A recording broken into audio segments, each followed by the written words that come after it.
And she and other state officials have been visiting classrooms and checking on the fluency of the teachers of English language learners since 2006. So she felt she didn't understand what the uproar all of a sudden was all about, because this has been going on for a while, and she accused her critics of having agendas.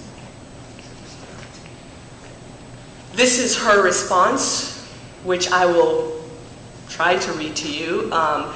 This is her response to our invitation to come here or to send a representative from her office or someone from the superintendent. Thank you for your email and for your invitation to participate in your upcoming public conference. I'm sorry, I will just make it like that so we all see. It is gratifying indeed to read your acknowledgement of my response to the Wall Street Journal article. The article alleged that the Arizona Department of Education was instructing school districts to remove teachers who speak with heavily accented English from ESL classrooms. Of course, I stated that this was a miscommunication on the part of the Wall Street Journal. I stand firm on this statement. At the ADE, we monitor school districts for federal and state compliance issues. Teacher English fluency is one important part of the observation conducted of the structured English immersion classroom. This letter was to Dr. Olga Yokoyama, the chair of our department.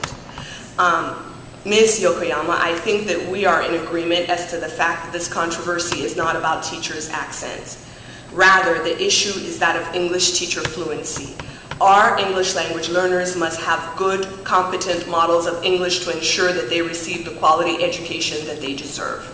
Those teachers must provide our English language learners with the linguistic tools that will allow them the opportunity to be successful in accessing core academic content. This will allow for success in school and beyond. This is what we desire for all our students. And she continues,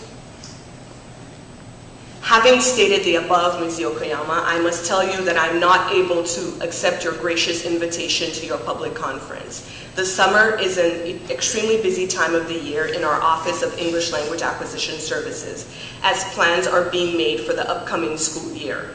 In addition, this year we're conducting revision sessions dealing with our English language proficiency standards. We are scheduled well into the early fall with this project. Again, I thank you and would welcome a dialogue at a future available time regarding our models of structured English immersion used in the instruction of Arizona's English language learners. After we received this response from her, we also sent letters to other members of the department, to her superior, Ms. Margaret Dugan, who at the time, or right now, is running for superintendent of the state, and also Tom Horn, the superintendent, and none of them agreed to come. So we're taking the time to at least discuss their perspective and show that they do have their reasoning for doing what they're doing and having the policies that we have. However, it is our contention that regardless of their good intentions, their actions are misinformed and misguided.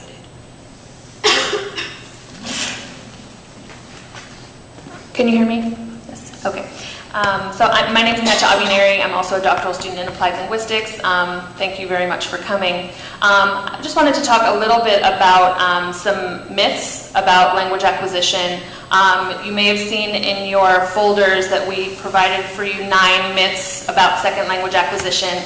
And when you have the time, we invite you to take the little quiz on the first page that asks you to really think about what are your own ideas about language acquisition, what myths might you have been exposed to, and sort of think about how do children learn best, how do adults learn best, what kinds of practices should we be using in our homes, in our classrooms, with our own children, with those that we teach when we ourselves are students. To think about the connections among cognitive development, academic development, and language learning, both in terms of native languages and second languages, third, fourth, fifth languages. And to think about the relevance of our cultural backgrounds and our family backgrounds when we're in the language learning classroom. and to think about how these identities of ours are constantly shifting and changing as we're learning these languages. So we do invite you to take the little quiz on the front page and to look. We have some very well-rounded research that provides some information about how people learn best and how people can teach best. And we invite you to really critically think about everything that we'll be talking about over the course of the next 2 days.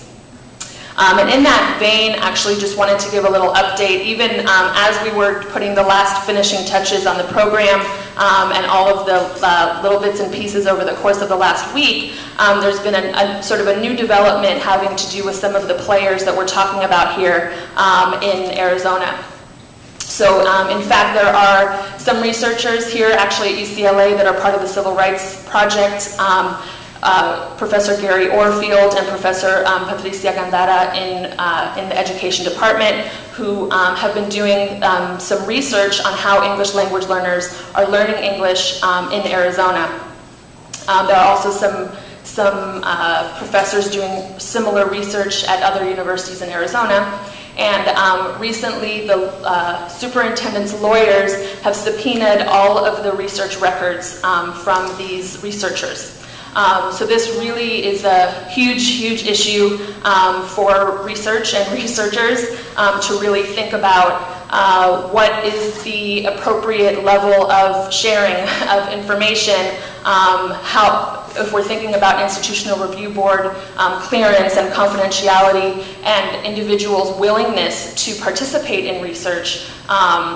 And the fact that now all of these records, in fact, are being subpoenaed for use in an upcoming rehearing of a Supreme Court case, Superintendent Horn versus Flores, which will be September 1st.